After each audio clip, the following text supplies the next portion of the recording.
trends in inequality. Inequality has risen in many but not all developed countries over the last few decades. Figures 16.1 and 16.2 show the widening gap between the incomes of rich and poor in Britain and the United States over a 30-year period. The figures show the widening gap between the top and bottom 10% in each country. Both countries experienced very dramatic rises in inequality, which peaked in the early 1990s and have changed rather little since then. In both countries, inequality remains at levels almost unprecedented since records began, certainly higher than it has been for several generations. Few other developed countries have shown quite such dramatic increases in inequality over this period, but only a very few, such as Denmark, seem to have avoided them entirely. Others, like Sweden, which avoided them initially, have had steep rises since the early 1990s. The figures showing widening income inequality in Britain and the United States leave no room for doubt that income differences do change substantially over time, and that they are now not far short of 40% greater than they were in the mid-1970s. If things can change so rapidly, then there are good reasons to feel confident that we can create a society in which the real quality of life and of human relationships is far higher than it is now. But rather than change just happening, we must be constantly looking for the opportunities it presents to take another step towards a more inclusive society. We have already seen how the development of a sustainable economy lends itself to egalitarian policies. In the rest of this chapter we will move on, first to discuss ways of overcoming the democratic deficit in economic institutions which protects inequality, enforces hierarchy, and damages our experience of work, and then to suggest ways in which current trends in technological change may help create the basis of a new kind of economy consistent with the development of happier and more egalitarian societies. But these are merely suggestions as to how our societies might be developed. Listeners will have others of their own, and will no doubt see weaknesses in ours. Different routes to greater equality. Rather than suggesting a particular route or set of policies to narrow income differences, it is probably better to point out that there are many different ways of reaching the same destination.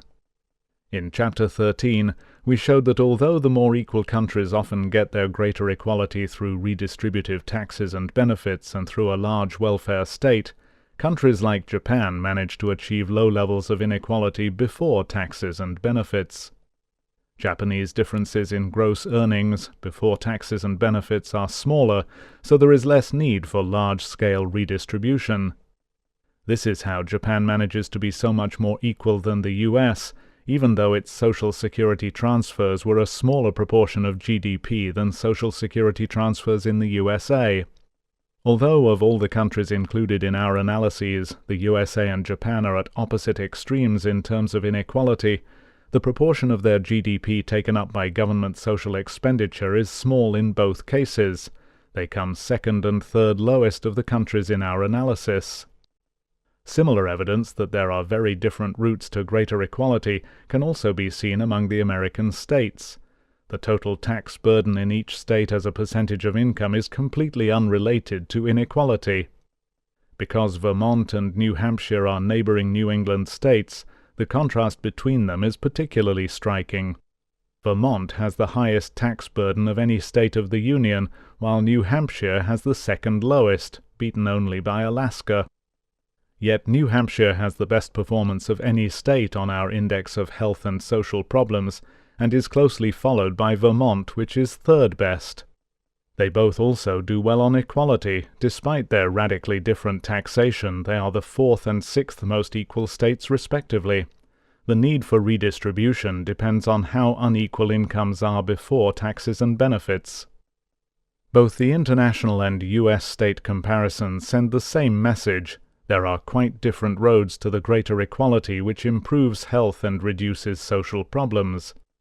As we said in Chapter 13, what matters is the level of inequality you finish up with, not how you get it. However, in the figures there is also a clear warning for those who might want to place low public expenditure and taxation at the top of their list of priorities. If you fail to avoid high inequality, you will need more prisons and more police. You will have to deal with higher rates of mental illness, drug abuse, and every other kind of problem. If keeping taxes and benefits down leads to wider income differences, the need to deal with the ensuing social ills may force you to raise public expenditure to cope. There may be a choice between using public expenditure to cope with social harm where inequality is high, or to pay for real social benefits where it is low. An example of this balance shifting in the wrong direction can be seen in the USA during the period since 1980, when income inequality increased particularly rapidly. During that period, public expenditure on prisons increased 6 times as fast as public expenditure on education, and a number of states have now reached a point where they are spending as much public money on prisons as on higher education. Not only would it be preferable to live in societies where money can be spent on education rather than on prisons, but policies to support families in early childhood would have meant that many of those in prison would have been earning and paying taxes instead of being a burden on public funds. As we saw in Chapter 8, preschool provisions can be a profitable long-term investment. Children who receive these services are less likely to need special education, and when they reach adulthood, they are more likely to be earning and less likely to be dependent on welfare or to incur costs through crime. Political will. It is tempting to say that there are 2 different paths to greater equality, one using taxes and benefits to redistribute income from the rich to the poor, and the other achieving narrower differences in gross market incomes before any redistribution. But the 2 strategies are not mutually exclusive or inconsistent with each other. In the pursuit of greater equality, we should use both strategies. To rely on one without the other would be to fight inequality with one arm tied behind your back. Nevertheless, it is worth remembering that the argument for greater equality is not necessarily the same as the argument for big government. Given that there are many different ways of diminishing inequality, what matters is creating the necessary political will to pursue any of them. Whenever governments have really wanted to increase equality, policies to do so have not been lacking. Although discussion of policy alternatives must precede action, what is best will differ from one country to another. The historical evidence confirms the primacy of political will. Rather than greater equality waiting till well-meaning governments think they can afford to make societies more equal, governments have usually not pursued more egalitarian policies until they thought their survival depended on it. In the early 1990s, a World Bank report pointed out that rapid economic growth in a number of East Asian countries was underpinned by growing equality.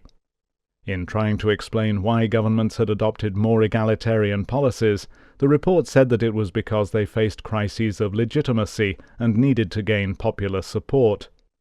The governments in Taiwan and Hong Kong faced rival claims from the Communist Chinese government. South Korea faced North Korea, and the governments of Singapore and the Philippines faced guerrilla forces. Describing policy in these countries, John Page, writing in a 1994 World Bank publication, said, quote, "Very explicit mechanisms were used to demonstrate the intent that all would have a share of future wealth. Korea and Taiwan carried out comprehensive land reform programs. Indonesia used rice and fertilizer price policies to raise rural incomes. Malaysia introduced explicit wealth-sharing programs to improve the lot of ethnic Malays vis-à-vis the better-off ethnic Chinese. Hong Kong and Singapore undertook massive public housing programs. In several economies, governments assisted workers' cooperatives and established programs to encourage small and medium-sized enterprises. Whatever the form, these programs demonstrated that the government intended for all to share in the benefits of growth." Unquote. Japan owes its status as the most equal of the developed countries partly to the fact that the whole establishment had been humiliated by defeat in the Second World War, and partly to the support for political and economic reconstruction, including drawing up a new constitution, provided by disinterested and remarkably far-sighted American advisers working under General MacArthur. Other examples of increases in equality have similar origins. Bismarck's early development of forms of social insurance were part of his attempt to gain popular support for his project of unifying the German states. Britain became substantially more equal during both the First and Second World Wars as part of an attempt to gain support for the war effort by making people feel the burden of war was equally shared. As Richard Titmuss put it, if the cooperation of the masses was thought to be essential to the war effort, then inequalities had to be reduced and the pyramid of social stratification had to be flattened. Sweden's greater equality originated in the Social Democratic Party's electoral victory in 1932, which had been preceded by violent labor disputes in which troops had opened fire on sawmill workers. As Prime Minister almost continuously from 1932 to 1946, Per Albin Hansson was able, during Swedish rearmament and the war, to push through his aim of making Sweden a classless society and the people's home. How do we create the necessary political will in our own societies? The strength of the evidence that a more equal society is a better society has a key role to play in changing public opinion. Many people have a strong personal belief in greater equality and fairness, but these values have remained private intuitions which they fear others do not share. The advantage of the growing body of evidence of the harm inflicted by inequality is that it turns what were purely personal intuitions into publicly demonstrable facts. This will substantially increase the confidence of those who have always shared these values and encourage them to take action. In addition, some people will change their views in the light of the new evidence. Many people are seriously worried about the many signs of social failure in our societies and search for explanations. Political differences are more a reflection of different beliefs about the solution to problems than of disagreements about what the problems are. Almost everyone, regardless of their politics, would prefer to live in a safer and more friendly society. Everyone will agree that a good society would have fewer of all the health and social problems we have looked at. The argument is therefore about solutions. Although people have suggested many ways of helping individuals facing particular difficulties, the evidence presented in this book suggests that greater equality can address a wide range of problems across whole societies. And if greater equality is also an important component of policies to tackle global warming, there is much to recommend it. For several decades, progressive politics have been seriously weakened by the loss of any concept of a better society. People have argued for piecemeal improvements in different areas of life, campaigned against new environmental threats or for better treatment of asylum seekers, and have demonstrated against military interventions. But nowhere is there a popular movement capable of inspiring people with a vision of how to make society a substantially better place to live for the vast majority. Without that vision, politics will rarely provoke more than a yawn. Yet most people do want change. In the first chapter of this book we referred to a research report called Yearning for Balance, which showed that 3/4 or more of Americans felt that society had lost touch with what really mattered. Consumerism and materialism, they felt, were winning out over more important values to do with friends, family, and community. Although politicians recognize a deep-seated malaise, and so campaign for votes saying that they stand for change, they sometimes seem to have few ideas for change which go deeper than differences in the personal images they project. There is no suggestion that they have any view of how to begin changing daily life into something more joyful and fulfilling. Public opinion polls suggest that there is a substantial desire for narrower income differences. In Britain, over the last 20 years, polls have shown that the proportion of the population who think that income differences are too big has averaged around 80% and has rarely dipped below 75%, even though most people underestimate how big income differences actually are. In the USA, the 2005 Maxwell poll on civic engagement reported that over 80% of the population thought the extent of inequality was a problem, and almost 60% thought the government should try to reduce it. Gallup polls between 1984 and 2003, which asked Americans whether income and wealth were fairly distributed or should be more evenly distributed, found that over 60% of the population thought they should be more evenly distributed. Trade unions.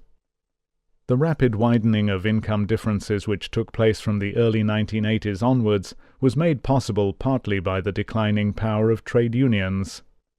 A study which analyzed trends in inequality during the 1980s and 1990s in Australia, Canada, Germany, Japan, Sweden, the United Kingdom and the United States found that the most important single factor was trade union membership. Although high levels of unemployment weaken the bargaining power of labor, in this study declines in trade union membership were most closely associated with widening income differences. Not only the extent of unionization, but provisions for labor representation in companies are also likely to affect wage settlements.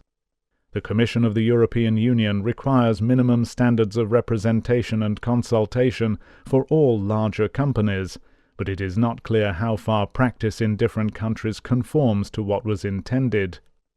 In Japan, however, there is often a much closer relationship between management and unions. Indeed, the Japanese Federation of Employers Association found that 15% of the directors of large companies were former trade union officials. In the countries of the European Union, the earnings of some 70% of employees are covered by collective agreements, compared to only 15% in the USA. At 35%, the figure for the UK is among the lowest in the EU. Corporate power, the elephant in the living room. Part of the problem of political will is the feeling that we do not have the means to make any difference. We may all decry the vast wealth of the super-rich, but what can we do? Unions can, as the evidence suggests, make some difference, but it is hard to escape the conclusion that the high levels of inequality in our societies reflect the concentrations of power in our economic institutions. The institutions in which we are employed are, after all, the main source of income inequality. It is there that value is created and divided between the various gradations of employees. It is there that the inequities which necessitate redistribution are set up, and it is there that we are most explicitly placed in a rank-ordered hierarchy, superiors and inferiors, bosses and subordinates.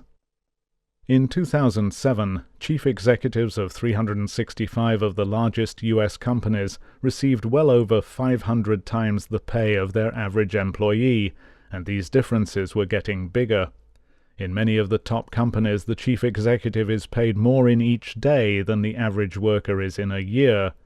Among the Fortune 500 companies, the pay gap in 2007 was close to 10 times as big as it was in 1980, when the long rise in income inequality was just beginning.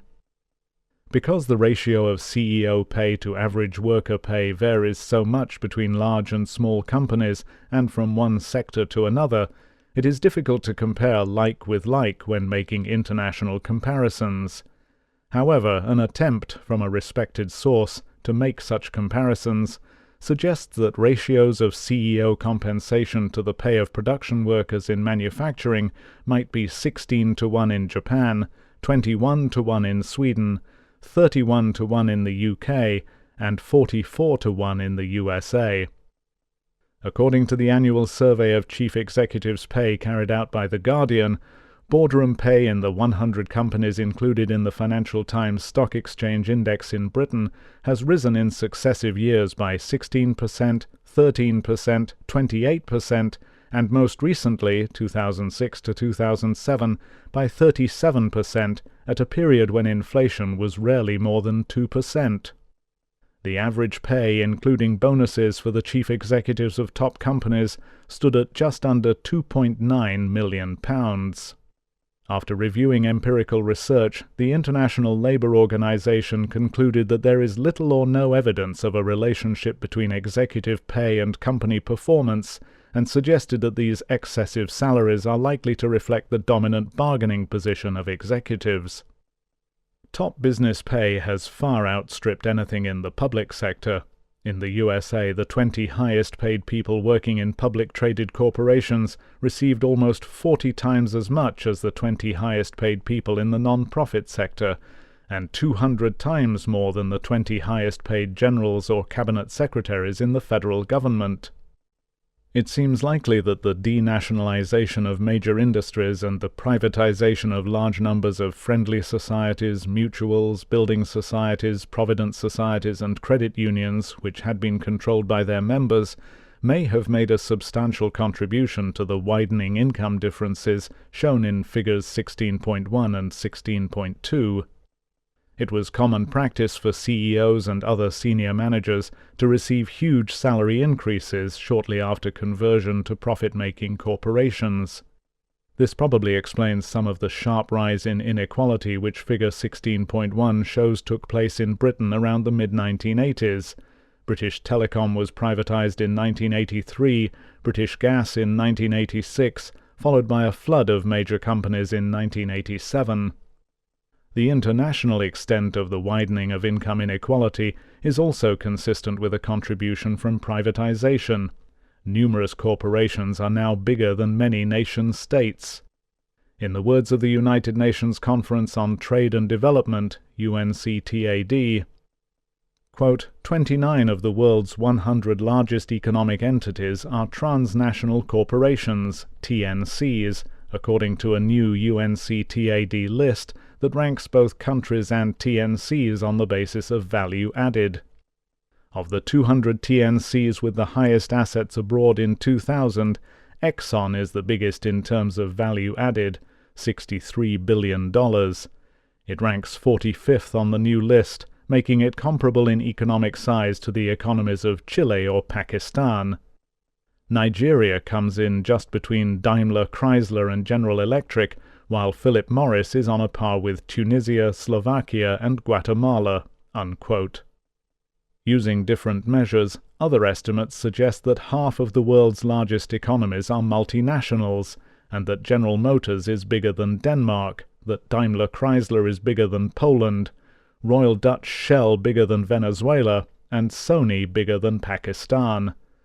Like the aristocratic ownership of huge tracts of land, which in 1791 Tom Paine attacked in his The Rights of Man, these productive assets remain effectively in the hands of a very few very rich people, and make our claims to real democracy look pretty thin. In Tom Paine's lifetime, the capitalist system was in its infancy. As an advocate of equality and democracy, he focused his attack on the landed aristocracy, the nobility, the monarchy, and on their ownership of huge swathes of land. He seems to have assumed that the market system, then involving mainly small traders and craftsmen, would remain small-scale, fairly egalitarian, and so compatible with democracy. Had he foreseen how the development of huge multinational corporations would surpass the concentrations of wealth and undemocratic power of his day, he would surely have included them in his sights.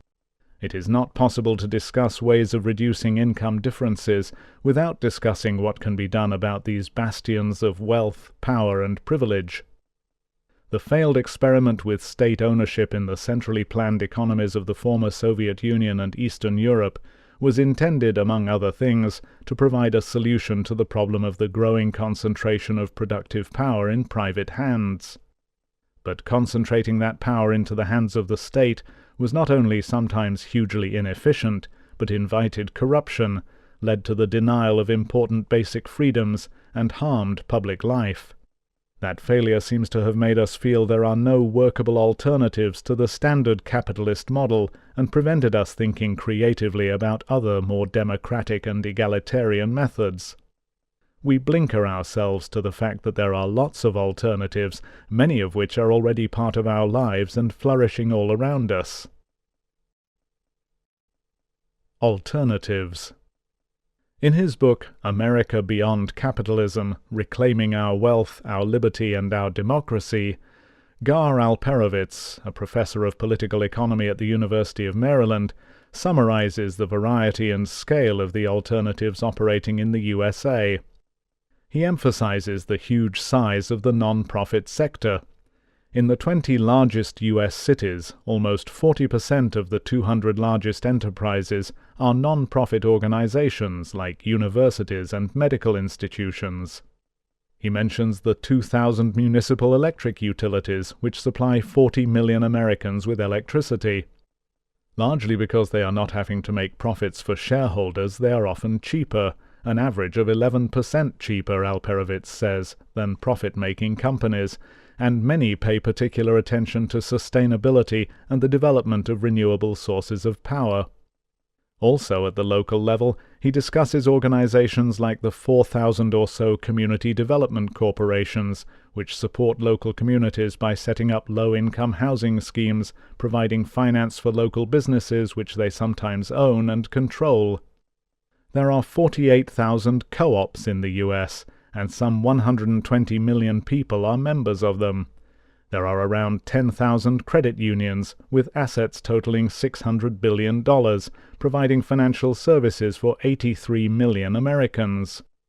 Around 1,000 mutual insurance companies are owned by their policyholders, and 30% of American farm products are marketed through cooperatives. In Britain, institutions like universities, hospitals, and local government are also often the largest local employers.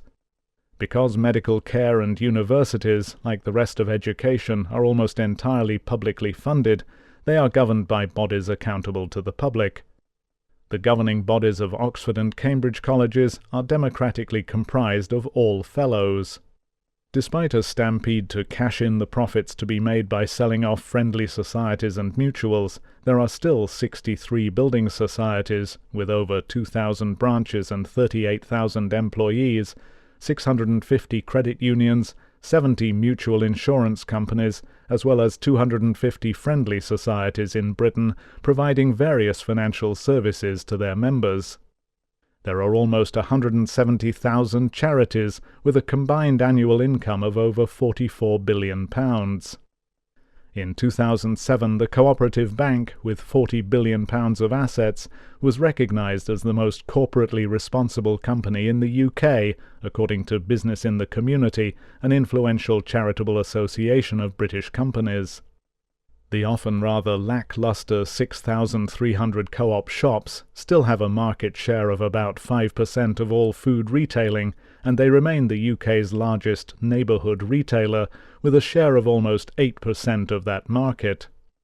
Even Britain's experience of nationalised industries, which once covered electricity, gas, water, telephones, railways, was not all bad. Throughout the 1950s and 1960s, as the economist and journalist Will Hutton has pointed out, productivity in the nationalised industries matched or exceeded the private sector. He says they began to get a bad name when governments raided their profits and held down their prices to help reduce inflationary pressures in the national economy. The variety and vast scale of this organizational experience leaves no doubt that profit-making business is not the only effective way people can work together to provide important services. It is a truism, but nevertheless an important one, to say that the key difference between the kinds of organization we have listed and profit-making corporations is simply whether or not their primary purpose is to make money or to provide a service while remaining economically viable. Although some profit-making businesses have high ethical standards, the institutional framework, and often cutthroat market pressures, seem to invite them into an exploitative relationship with society, hence perhaps why we have needed a fair trade movement. Presumably because of the motivational difference, there is a strong impression that many of the other forms of organization allow institutions to develop a service ethic and to see their purpose as the furthering of environmental and community interests. The fact that top salaries in the profit-making sector are several hundred times top political, judicial, or military salaries is no doubt partly a reflection of the profit-making motive. What can be done? So how can the inequality-generating forces in the profit-making sector be contained and democratized? How can they be adapted to fit in with the need to make our societies more equal? What can we do which cannot be easily reversed by an incoming government with opposing interests? When thinking about this, we should keep in mind just how fundamental a turning point we have reached in human history. As we showed in chapters 1 and 2, further improvements in the quality of life no longer depend on further economic growth. The issue is now community and how we relate to each other. One approach to tackling runaway pay rates at the top might be to plug loopholes in the tax system, limit business expenses, increase top tax rates, and even legislate to limit maximum pay in a company to some multiple of the average or lowest paid. While such solutions may seem to be the only short-term option, they are very vulnerable to changes in government. Even if effective tax changes were devised and introduced, a new government with different political allegiances could simply reverse them all. Given the importance of keeping inequality down, we need to find ways of ensuring that greater equality is more deeply rooted in the fabric of our societies and less vulnerable to the whim of successive governments. We need to address the concentrations of power at the heart of the economic life. An approach which would solve some of the problems is democratic employee ownership. It not only avoids concentrating power in the hands of the state, but evaluations suggest that it has major economic and social advantages over organizations owned and controlled by outside investors in whose interests they act. In many countries, governments use tax concessions to encourage employee share ownership systems. They do so because it is assumed that share ownership improves company performance by reducing the opposition of interests between employers and employees. In the UK, share ownership schemes now cover almost a quarter of all employees and some 15 or 20% of all UK companies. In the US, the 2001 tax law increased the tax advantages of employee stock ownership plans, ESOPs, and they now cover 8 million employees in 10,000 firms with an average employee ownership of 15 to 20%. However, many share ownership schemes amount to little more than incentive schemes, intended to make employees more compliant with management and sometimes to provide a nest egg for retirement. As a result, they are often seen as tokenism rather than as a key to transforming the structure of employment. This is why research shows that employee share ownership on its own is not enough to make much difference to company performance. Patrick Rooney, an economist at the universities of Indiana and Purdue, found that employee share ownership did not necessarily mean that employees were more involved in the running of the companies in which they worked. He compared the extent of employee participation in a wide range of decisions in companies with and without employee share ownership schemes. In general, employee involvement was low, but even in companies with employee share ownership schemes, staff members were often not informed or consulted, and the majority of these companies did not enable employees to have a significant input into decision-making. To make a reliable difference to company performance, share ownership has to be combined with more participative management methods.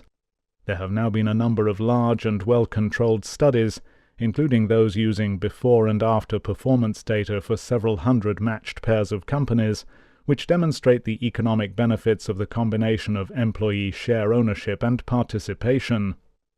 The studies show repeatedly that substantial performance benefits come only when employee share ownership schemes are accompanied by more participatory management methods. Research that looked at a large number of British companies during the 1990s found that employee share ownership, profit sharing and participation each make an independent contribution to increased productivity. A review of research concluded, quote, "We can say with certainty that when ownership and participative management are combined, substantial gains result. Ownership alone and participation alone, however, have at best spotty or short-lived results. The impact of participation in the absence of share ownership is short-lived.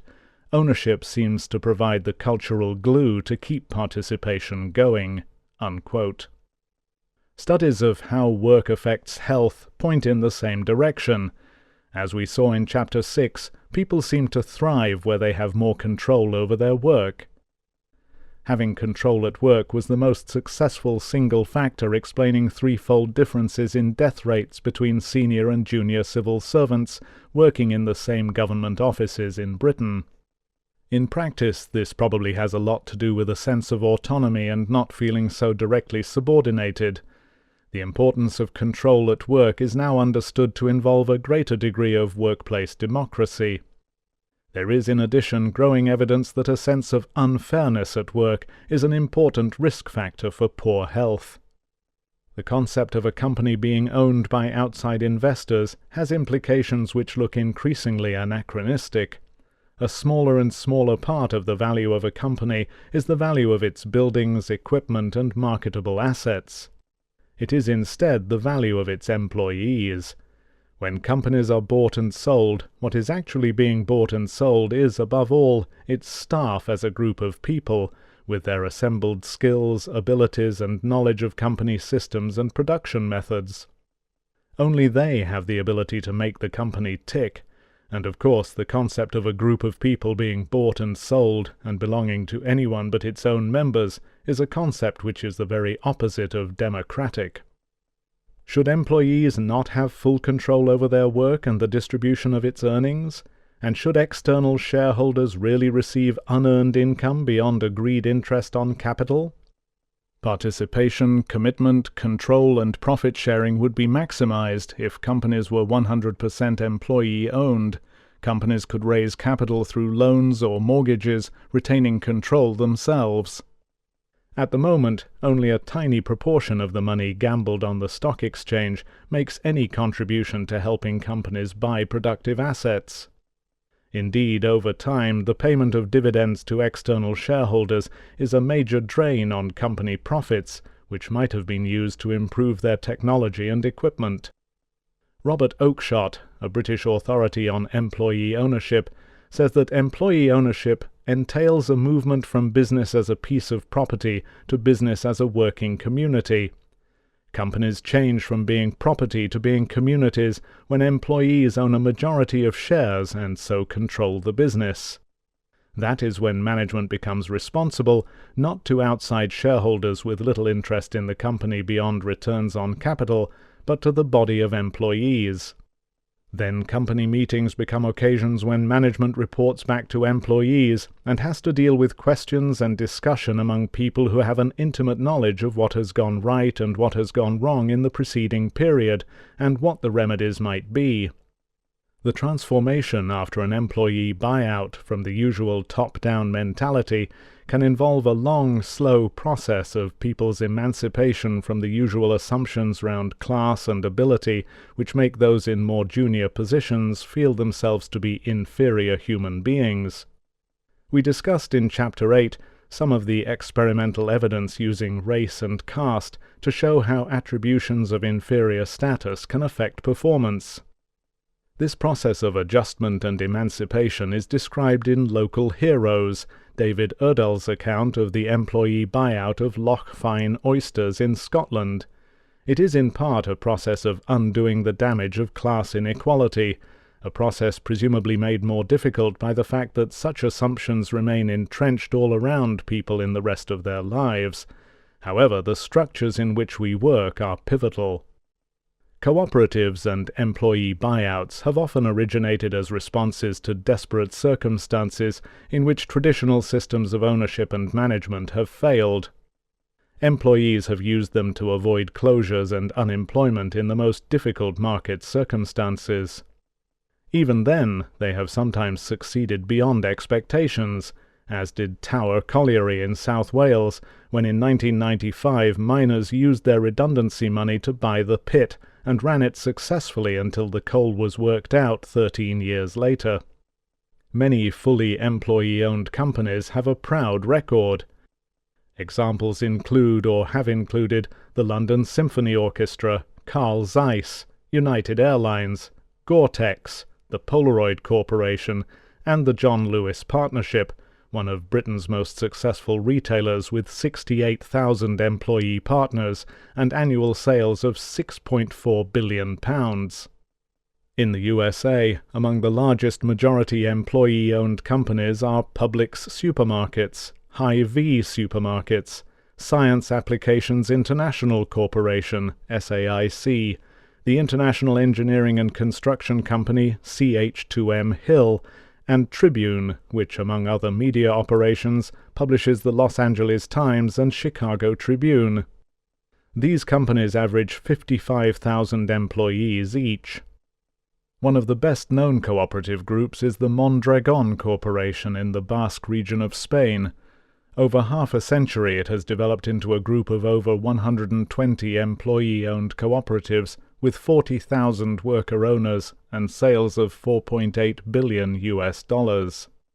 Mondragon cooperatives are twice as profitable as other Spanish firms and have the highest labor productivity in the country.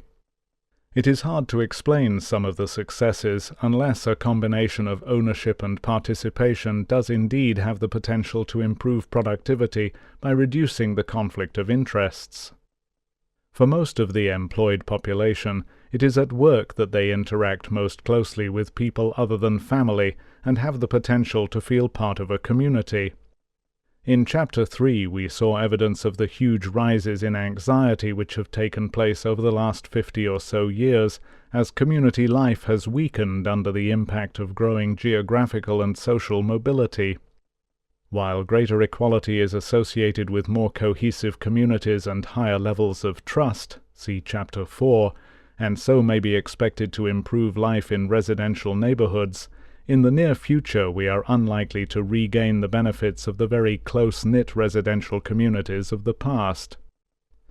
But at work there is the potential for people to find a nucleus of friendships and to feel valued. This potential is usually undermined by the hierarchical stratification of people into various gradations of order givers and order takers, which ensure that employees act not as a community, but as property, brought together and used to earn a return on other people's capital. One of us recently visited 2 small companies soon after they had been bought by their employees.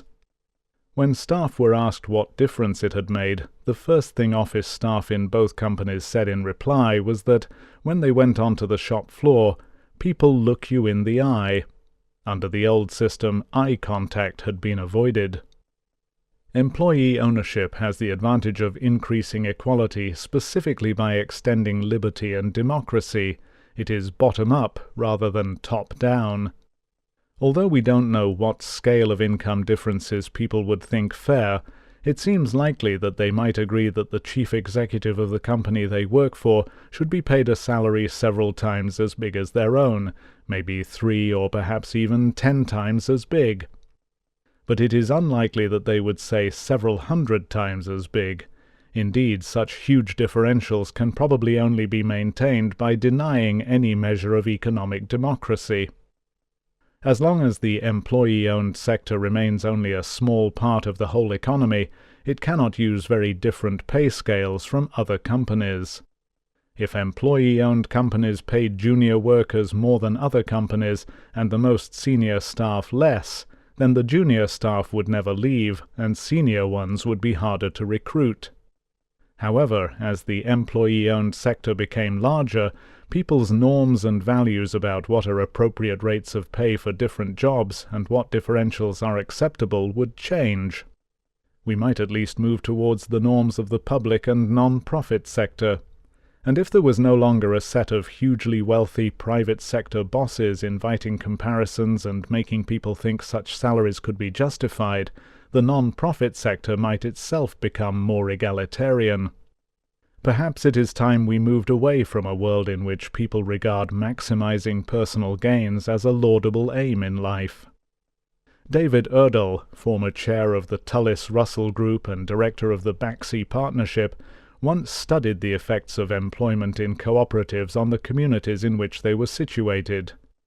He compared 3 towns in northern Italy: Imola, which has 25% of its workforce employed in cooperatives, Faenza, where 16% work in cooperatives, and Sassuolo, where there are no cooperatives. On the basis of rather a small survey and low response rates, He concluded that health, education, crime, and social participation were all better in the towns with a larger proportion of the population employed in cooperatives. As a way of creating a more egalitarian society, employee ownership and control have many advantages. First, it enables a process of social emancipation as people become members of a team. Second, it puts the scale of earning differentials ultimately under democratic control. If the body of employees want big income differentials, they could choose to keep them. Third, it involves a very substantial redistribution of wealth from external shareholders to employees, and a simultaneous redistribution of the income from that wealth. In this context, that is a particularly important advantage. Fourth, it improves productivity, and so has a competitive advantage. Fifth, it increases the likelihood that people will regain the experience of being part of a community. And sixth, it is likely to improve sociability in the wider society. The real reward, however, is not simply to have a few employee-owned companies in a society still dominated by a hierarchical ideology and status-seeking, but to have a society of people freer of those divisions. And that can only be achieved by a sustained campaign over several decades. Rather than being compatible with just one system of management and work organization, employee ownership is highly flexible. It merely puts ultimate authority in the hands of employees to develop whatever systems they find work best. This enables systems to evolve to suit any situation. Systems of work teams, of directors elected for longer or shorter periods, of departmental representatives, of company trustees, of anything from weekly to annual company meetings could all be tried from place to place. Power could be delegated or exercised directly by the body of voting employees. Gradually people would learn the strengths and weaknesses of different structures, and what forms of democracy best fitted the public and private sectors, and how to represent the interests of consumers and local communities. However, to ensure that the number of employee-owned workplaces increases, it is essential that they are constituted, as they easily can be, in ways which prevent employees from selling their companies back to external shareholders. Although most are adequately protected, there have also been cases of sellouts, in which companies have been lost to employee ownership and control.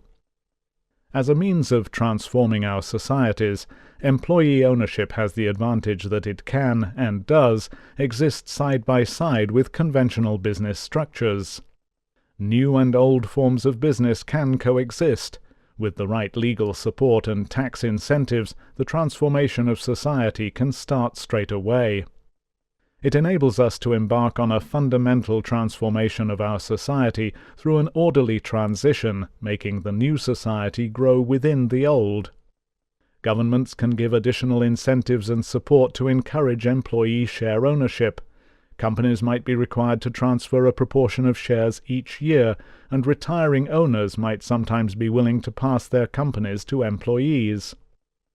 Although employee-owned and controlled industry need not involve local community and consumer representatives on the governing body, that is a fault which can easily be remedied. It might also be said in opposition to employee ownership that it does nothing about the basic amorality of the market. The desire to earn a bigger profit would still lead companies to act in anti-social ways, however they were controlled. As well as some highly ethical companies operating in the market, supporting fair trade, the environment, giving to local communities, etc., there are at the same time also companies trying to expand markets for tobacco in the developing world in the sure knowledge that they will cause millions of extra deaths. There are companies which have caused needless deaths by encouraging mothers in developing countries to buy powdered baby milk instead of breastfeeding, despite lack of access to clean water or basic hygiene. There are others which continue to destroy ecosystems, land and water supplies, to exploit mineral resources where governments are too weak or corrupt to stand up to them, and still others use their patents to prevent life-saving drugs being sold at affordable prices in poorer countries. There are reasons to think that employee-owned companies might maintain higher standards of morality even with the profit motive.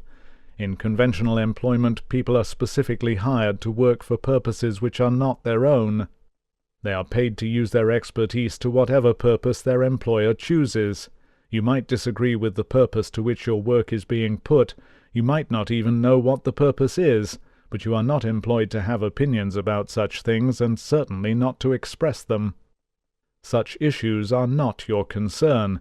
If you are hired to advise on how your company can expand its markets, improve profits, avoid press attention, the chances are that you are not being asked for an ethical opinion.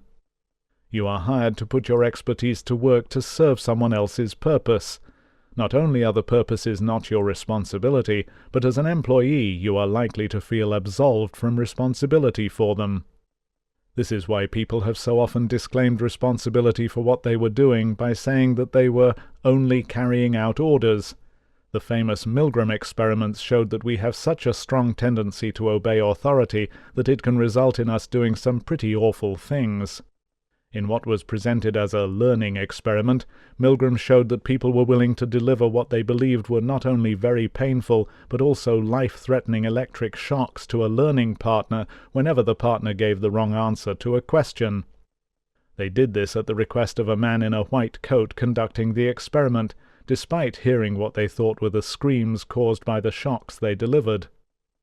However, within a framework of employee ownership and control, people specifically regain ownership and control of the purposes of their work.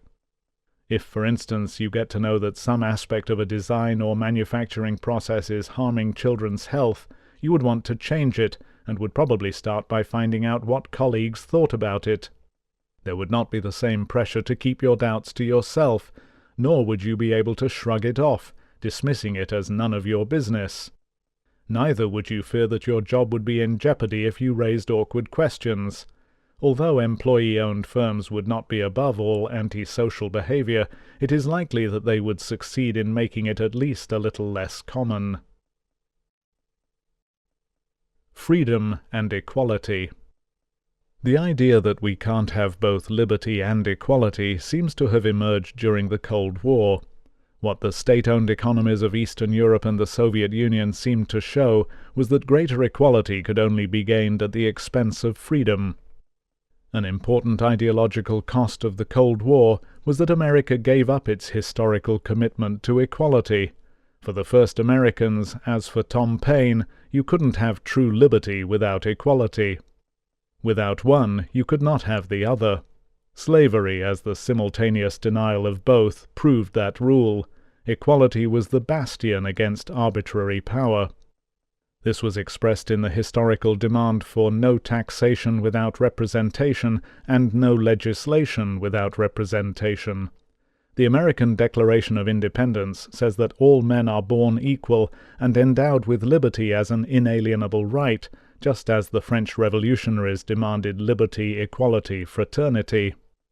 The complementarity of liberty and equality has been proclaimed in the writings of many democratic thinkers, including the social philosopher L.T. Hobhouse, who believed that liberty depended in all its domains on equality: equality before the law, equality of opportunity, equality of parties to a contract.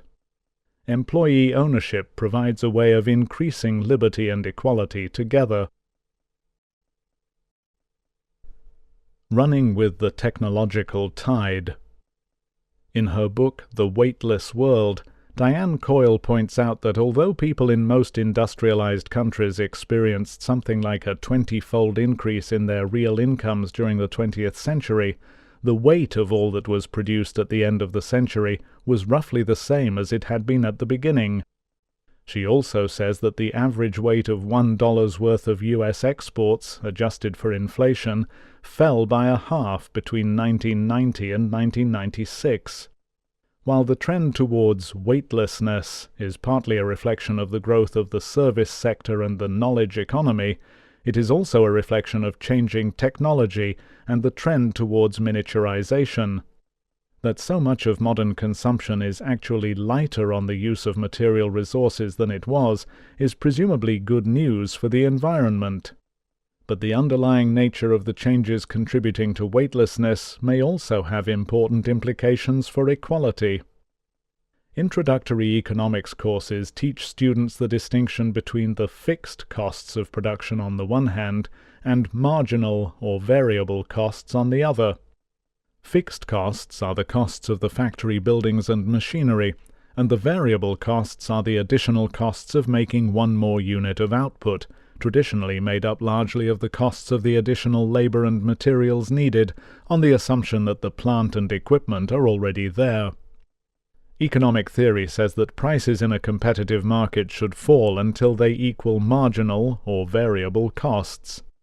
Prices higher than that would mean that by producing and selling more, a manufacturer could still earn a little more profit, whereas at a lower price, making even one more item would add more to costs than it gained in income from sales. Throughout large swaths of the modern economy, technological change is rapidly reducing variable costs. For everything that can be copied digitally, additional copies cost little or nothing either to produce or to distribute over the Internet. This applies to all music, to all computer software and games, to films, to all books, and to the written word in any form, to all information, and to pictures. That covers a large part of what is produced for entertainment and leisure, for education at all levels, and for many economic and professional applications of computer software, whether for stock control, statistical analysis, or computer-aided design. So low are marginal costs of digital products that there is a growing free sector. Efforts are made to enforce patents and copyright protection in an attempt to restrict access and enable companies to hold on to profits. But the logic of technological progress is difficult to resist. Systems of copy protection codes are cracked and goods liberated. In some cases, free access is supported by advertising. In others, it is genuinely free, as with freeware or shareware computer programs. The Internet has already provided free access to almost unlimited information, not only books, encyclopedias, dictionaries, newspapers, but increasingly to online journals. Whether legally or not, music and films are downloaded free. Some service providers now provide unlimited free storage space. Phone calls can cost only a fraction of what they used to, and when using computer links are increasingly free. Emails and instant messaging also provide effectively free communications. Though less dramatic than in the digital economy, the trend towards rapidly diminishing variable costs may also apply to many other areas of technology, including the products of nanotechnology, biotechnology, electronically printed components, and genetic engineering. These new technologies hold out possibilities of more efficient solar power, cheaper medicines, and more economical new materials.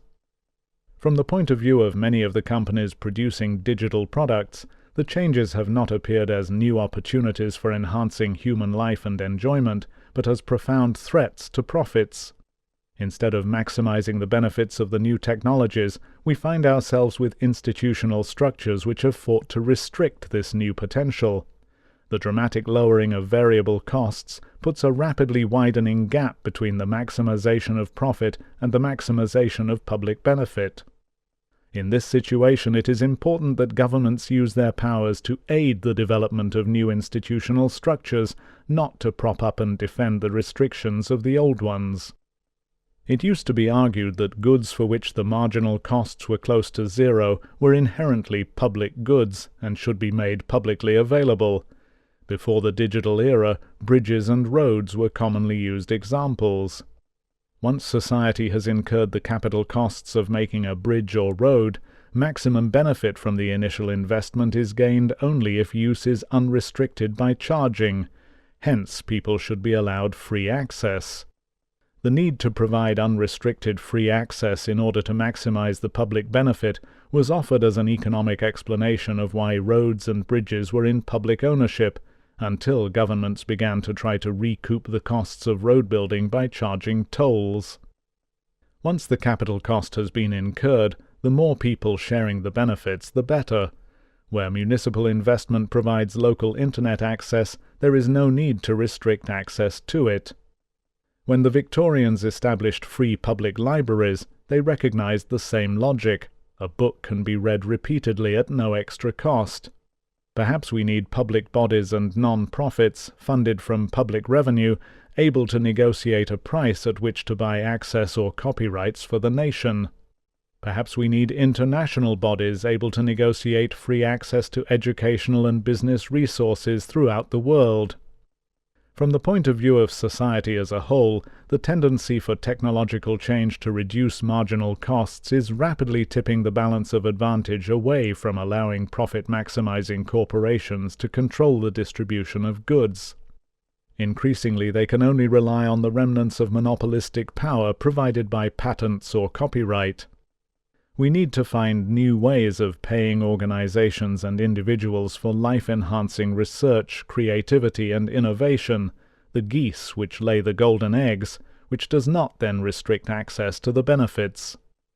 Perhaps we need charities to fund the development of software for free worldwide use. We certainly need a complete revision of copyright and patent laws so that those who produce valuable goods and services can be paid in ways which do not restrict access to their products. The question for politicians and the public is whether it is possible to find ways of paying corporations for their research and development without trying to police a pricing system which restricts access to the benefits of what they have produced, benefits which may include life-saving drugs, agricultural innovations which could feed the hungry, and access to scientific and academic journals for universities in the developing world. If it is correct to think that new technology tends increasingly to lower variable costs, then this problem will become increasingly pressing. Perhaps the logic moves us towards a society in which access to an ever-increasing range of goods is no longer tightly rationed by income, and our possessions cease to play such an important role in social differentiation. We might hope that we will start to experience ourselves primarily as unranked members of the same society, brought together in different combinations according to our various shared interests. The future of equality. Caught up in day-to-day events, it is easy to forget that a longer view reveals an almost unstoppable historical trend towards greater equality. It runs like a river of human progress from the first constitutional limitations on the divine and arbitrary right of kings, and continues on through the slow development of democracy and the establishment of the principle of equality before the law. It swells with the abolition of slavery, and is strengthened by the extension of the franchise to include non-property owners and women. It picks up pace with the development of free education, health services, and systems of minimum income maintenance covering periods of unemployment and sickness. It runs on to include legislation to protect the rights of employees and tenants, and legislation to prevent racial discrimination. It includes the decline of forms of class deference.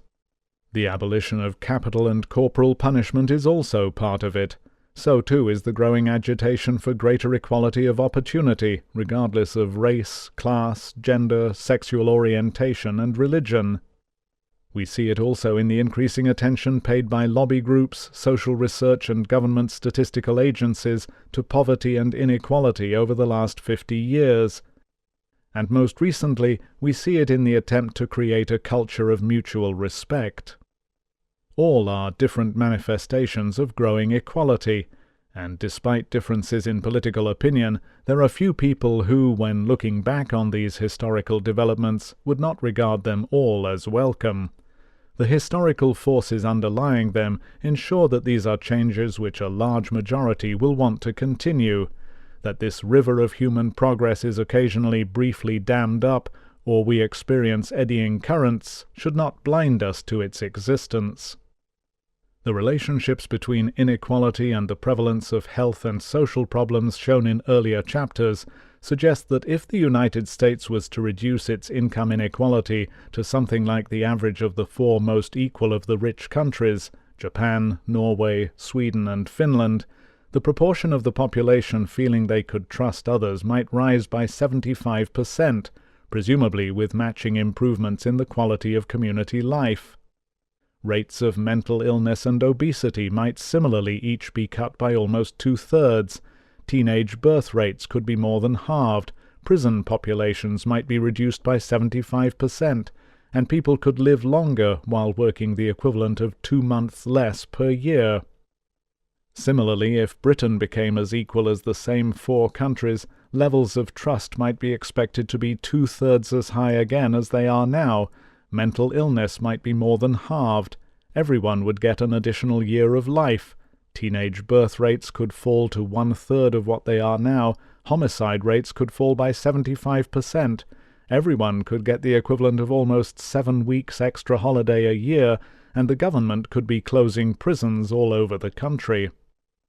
What is essential if we are going to bring a better society into being is to develop a sustained movement committed to doing that. Policy changes will need to be consistently devoted to this end over several decades, and that requires a society which knows where it wants to go. To help with this, we provide, and will continue to provide, our research findings, graphs, and other information on the Equality Trust's website, www.equalitytrust.org.uk. The initial task is to gain a widespread public understanding of what is at stake.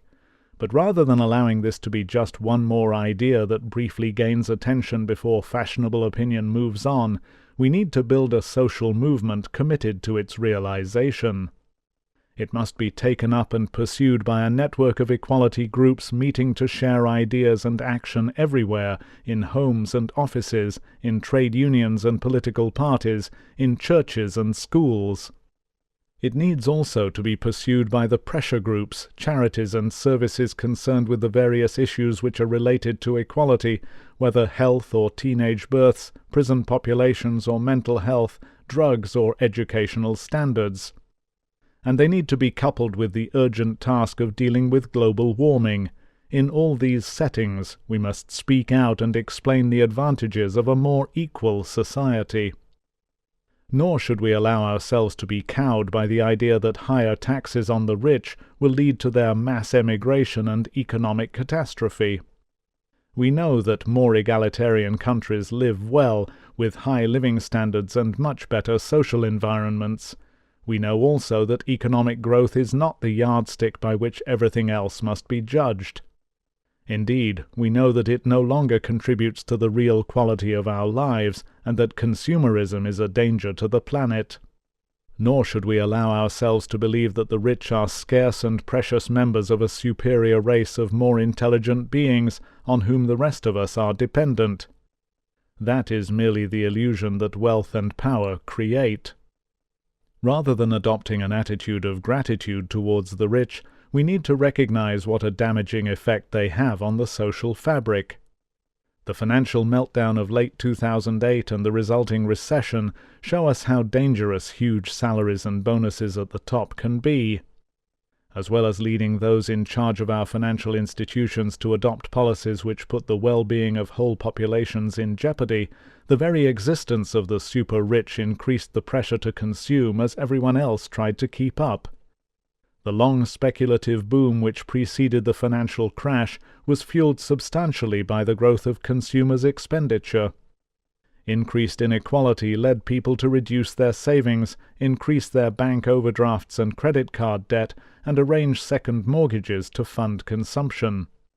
By adding to the speculative element in the cycles of economic boom and bust, great inequality shifts our attention from the pressing environmental and social problems and makes us worry about unemployment, insecurity, and how to get the economy moving again. Reducing inequality would not only make the economic system more stable, it would also make a major contribution to social and environmental sustainability. Modern societies will depend increasingly on being creative, adaptable, inventive, well-informed and flexible communities, able to respond generously to each other and to needs wherever they arise. Those are characteristics not of societies in hoc to the rich, in which people are driven by status insecurities, but of populations used to working together and respecting each other as equals. And because we are trying to grow the new society within the old, our values and the way we work must be part of how we bring a new society into being. But we must also try to bring about a shift in public values so that instead of inspiring admiration and envy, conspicuous consumption is seen as part of the problem, a sign of greed and unfairness which damages society and the planet. Martin Luther King said, "The moral arc of the universe is long, but it bends towards justice." Given that in human prehistory we lived in remarkably equal societies, maintaining a steady state, or sustainable way of life in what some have called the original affluent society, it is perhaps right to think of it as an arc, curving back to very basic human principles of fairness and equality, which we still regard as good manners in any normal social interaction. But at all stages, creating a more equal society involves people speaking their minds, making the case, organizing and campaigning. It is impossible for governments not to influence income differences. Not only are they the largest employer in most countries, but almost every area of economic and social policy affects income distribution. Tax and benefit policies are the most obvious way. Other influential areas of policy include minimum wage legislation, education policies, the management of the national economy, whether unemployment is kept to low levels, whether different rates of VAT and sales taxes are applied to necessities and luxuries, provision of public services, pension policies, inheritance taxes, negative income tax, basic income policies, child support, progressive consumption taxes, industrial policy, retraining schemes, and many more. But in this chapter we have also suggested more fundamental changes to ensure that income differences are subject to democratic control, and greater equality becomes more deeply rooted in the social fabric. At this stage, creating the political will to make society more equal is more important than pinning our colors to a particular set of policies to reduce inequality. Political will is dependent on the development of a vision of a better society which is both achievable and inspiring. We hope we have shown that there is a better society to be won, a more equal society in which people are less divided by status and hierarchy, a society in which we regain a sense of community, in which we overcome the threat of global warming, in which we own and control our own work democratically as part of a community of colleagues, and share in the benefits of a growing non-monetized sector of the economy. Nor is this a utopian dream. The evidence shows that even small decreases in inequality, already a reality in some rich market democracies, make a very important difference to the quality of life. The task is now to develop a politics based on a recognition of the kind of society we need to create, and committed to making use of the institutional and technological opportunities to realize it. A better society will not happen automatically, regardless of whether or not we work for it. We can fail to prevent catastrophic global warming, we can allow our societies to become increasingly antisocial and fail to understand the processes involved. We can fail to stand up to the tiny minority of the rich whose misplaced idea of self-interest makes them feel threatened by a more democratic and egalitarian world.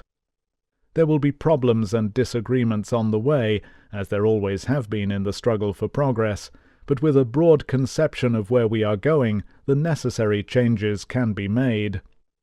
After several decades in which we have lived with the oppressive sense that there is no alternative to the social and environmental failure of modern societies, we can now regain the sense of optimism which comes from knowing that the problems can be solved. We know that greater equality will help us rein in consumerism and ease the introduction of policies to tackle global warming. We can see how the development of modern technology makes profit-making institutions appear increasingly antisocial, as they find themselves threatened by the rapidly expanding potential for public good which new technology offers. We are on the verge of creating a qualitatively better and more truly sociable society for all. To sustain the necessary political will, we must remember that it falls to our generation to make one of the biggest transformations in human history. We have seen that the rich countries have got to the end of the really important contributions which economic growth can make to the quality of life, and also that our future lies in improving the quality of the social environment in our societies. The role of this book is to point out that greater equality is the material foundation on which better social relations are built. This concludes The Spirit Level. Please visit our website www.tantor.com for more information on our growing library of unabridged audiobooks and to take advantage of special offers, or call toll-free 877-7-TANTOR to request a catalogue.